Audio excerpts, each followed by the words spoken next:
When I first got FSD, I think if you had given me FSD 11, I would have probably had a similar reaction because I had gone from an autopilot baby, just cruise control, traffic aware, within lane, to now it's like making turns, right? So it's already epic. So, but I didn't start with FSD 11. I started with 12, all right? So whatever that trial was, epic. I still think it's, still some days I sit in the car, I'm like, what is going on? Like, it's just, it's just driving me. Now, imagine a progress bar, right? It goes from 0 to 100. I'll go this way, 0 to 100.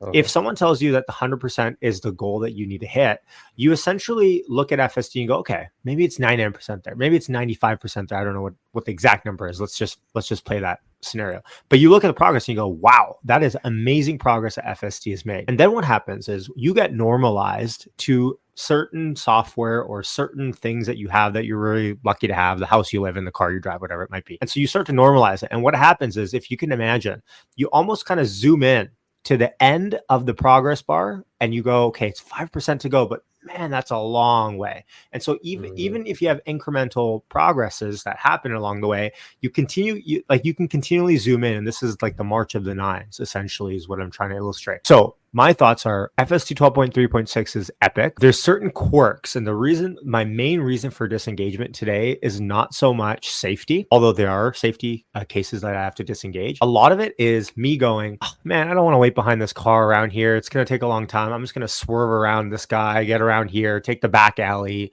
and then go my way faster. Like, I don't like, what's the point of me having to wait a minute and a half? And I guess this is stupid thinking in some respects, right?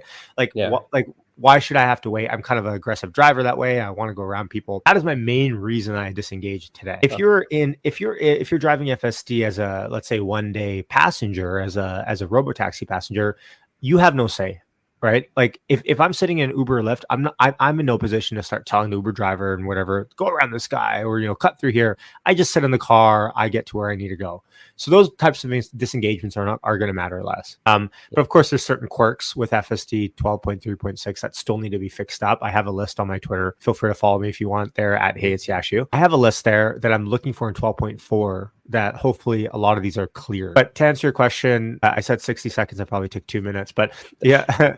It's so epic with what we're seeing. I'm just now at that point where it's so normalized. I'm like, I want the next one. Yeah, the next one, I think 12.4, it should be getting released. I mean, maybe as we speak right now, it's getting released. I know they're doing stuff. I know employees are getting it. Yeah. That's I'm looking to see that massive jump. And Elon did mention that, I mean, I think just yesterday, that FSD will have 3 different modes, which is a chill mode, a normal mode, or a hurry mode. The scenario just mentioned how you didn't want to wait 1 minute to go around the car. If you have it on hurry mode, I think it can just figure it out, go around. But I think that's gonna take some time. Maybe, I mean, the way how they're collecting data and how this thing's improving every 2 weeks. Yeah, it wouldn't be crazy to say that by end of the year, we could probably see this thing becoming more generalized and being more just out there, becoming more normal. And I know they're going to be starting. They started to do registration in China, which is pretty darn exciting. Which I want your thoughts on this as well. But I could see it by end of the year, that the full self-driving thing becoming a normal thing for most people, and for Tesla to sell its software to majority of the vehicles who are eligible in North America. Yeah. Hopefully Europe can come in soon, but I wouldn't hold my breath on Europe so much, I think, yet. Unfortunately, I think the regulations there are just pretty antiquated, although I think there was a recent change, but I'll have to double check. I think we also have to recognize, like, we live in a bubble a little bit. Like, we talk about Tesla, we like Teslas, we look at FSD videos. The general public really has no clue. I've probably given 12 to 15 people rides in my car that have either never driven a Tesla before. And of course, all of them had never been in FSD before. And I think the general thought process for everyone going in is, wait, what? Wait, you're not touching that? Wait, how does that work? Like, it's pretty mind-blowing for a lot of people. And I would probably say 20% of people that went, wait, does Tesla always have this? Because there was this kind of general brand association with Tesla that there were self-driving cars for many, many years already. So there's some percentage of people, 1 in 5 maybe, that come in, they go, so like that, but like Tesla's had this for a while, right? Because remember, Teslas used to be the first car that parked themselves and everyone thought that was so cool. There's a degree of like normalization that I agree will happen, but I'm not so much excited for that. What I'm excited about is like when will Tesla start applying for licenses in certain jurisdiction? When and I also think Tesla will probably need to geofence, even though it's a generalized solution. We'll need to geofence certain things, certain parameters, certain hours of the day or whatever it is initially when it launches its first fleet of robotaxis, because I think that just makes sense. You don't want to have 24/7 anywhere in the world. Like someone could take your Tesla from San Fran to LA. Like that doesn't make any sense. You probably want to geofence it to probably some degree. But that's what I'm excited about. Those leading indicators that we'll hear about probably, hopefully, even before 8.8 about them Yeah. applying for licenses in certain areas. Because remember, they have to be at certain level, SAE levels, right, to be able to Yeah. operate. So it's exciting times. FSD is probably the most exciting thing I think Tesla's got going on right now, because Tesla's really changed, right? In the last 4 years, Tesla's gone from, wow, you look at their auto business, they're doing 30% gross margins, 20% operating margin. They're growing. This thing is valuable. And then now it's going, okay, margins have declined massively. Although, I was watching your video and you and many other people think it's only up from here. But you kind of look at the crux of their core, their core business of their auto, and you go, well, if you project this out, it's not where Tesla is going to hopefully be as in terms of valuation 10 years from now, the core auto business. But that was the case 3 years ago when Tesla was printing those gross margins. You could evaluate Tesla's auto business with the assumption, because every model has assumptions, with the assumptions that demand would persist at the same ASP. Fortunately, it's not the case anymore. So Robotaxi, it's not changing goalposts. Elon has changed business strategies altogether. Yeah, he kind of had to, because Tesla doesn't have an affordable 20K, 25K car out yet. And, there's only a limit that you can sell $50,000 vehicles, $40,000 vehicles in the market, especially when you're not in all of the markets around the world. So I think Elon could see, he even said it in an interview with Sandy Munro, that this was a long time ago, saying that the Gigafactory in Mexico is not ready to be, to go under construction. And apparently it's not ready yet at the moment to go under construction, because their next gen vehicle has not been fully, ready to get it structured in that way in that Mexico. Yeah, the Robotaxi, I do agree with you. I think it will first start with the geofenced area, like how Waymo is doing and Cruise is doing in some states, and then slowly grow. The cool thing about Tesla is that they can scale it, unlike Waymo and the other ones. They can just scale it every single year by an order of magnitude if they really want to. But the bubble that you said with FSD, a lot of people don't know about this, which is crazy. No one knows that this, the cars can now drive with the latest version, can pretty much drive on their own with little to no intervention.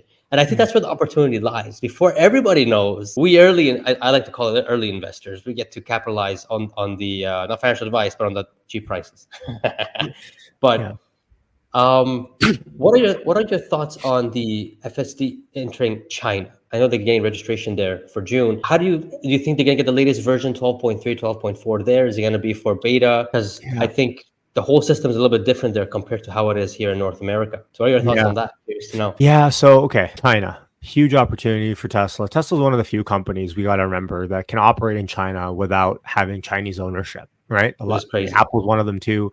There's only a select few companies that get this type of treatment in China. So the Chinese, I wouldn't say they're rolling out the red carpet for Tesla, because companies like Baidu have already launched their Waymo-esque fleets sort of thing. But I think it signals that, I think number one, Elon is looking for FSD globally, not just North American opportunity. But I'm not holding my breath on FSD being a revenue opportunity for Tesla in the next immediate future. And that's because I think there's a lot of training that needs to be done still for every model. And China's going to be a totally different monster. The way they drive there, the signs to be able to read, the rules of the road, the mannerisms of the other drivers on the road, all of this is going to take some training. It's not going to happen overnight. And you could run into shadow mode and you can train on that, but only so much. We know that Tesla's engineers on the AI team love the fact that they're getting disengagement data now from so many more users now that FSD is on subscription. Eventually, I think FSD in China is a huge opportunity, just because